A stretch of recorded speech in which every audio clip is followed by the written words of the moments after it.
बहुत समय पहले की बात है। एक देश में एक राजा राज्य किया करते थे। राजा स्वभाव से शांत, दयालु और धार्मिक थे। उनकी पत्नी भी इन सभी गुणों में उनसे बढ़कर थी।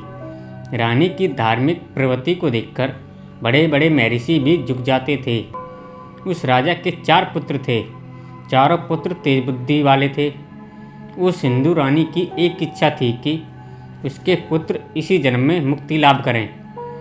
इस उद्देश्य की पूर्ति के लिए अपने पुत्रों के लालन पोषण का भार रानी ने अपने ऊपर ले लिया।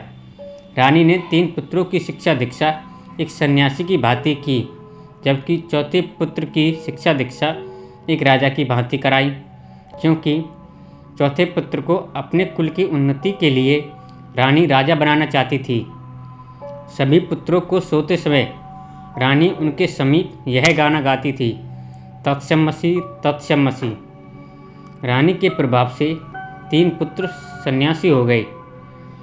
जब चौथे पुत्र को रानी ने गुरुकुल शिक्षा लेने भेजा, तब उसे एक कागज़ का टुकड़ा दिया और बोला था कि जब तुम्हारी शिक्षा पूरी हो जाए तो उस कागज़ को पढ़ना कि इसमें क्या लिखा है, लेकिन इससे पहले इसे खोल कर भी मत देखना। कुछ वर्षों के पश्चात जब राजकुमार की शिक्षा पूरी हो गई तो उसने उस कागज़ को खोलकर पढ़ा जो रानी ने उसे दिया था।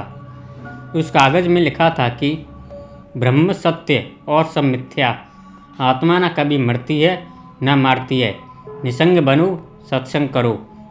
इस कागज़ के टुकड़े को पढ़कर वह राजकुमार भी उसी क्षण सन्यासी हो गया। रानी की इच्छा पूर्ण हो गई।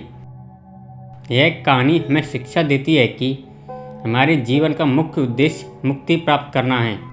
प्रत्येक मनुष्य को संसार में रहते हुए मुक्ति प्राप्त करने के लिए प्रयास करते रहना चाहिए। धन्यवाद।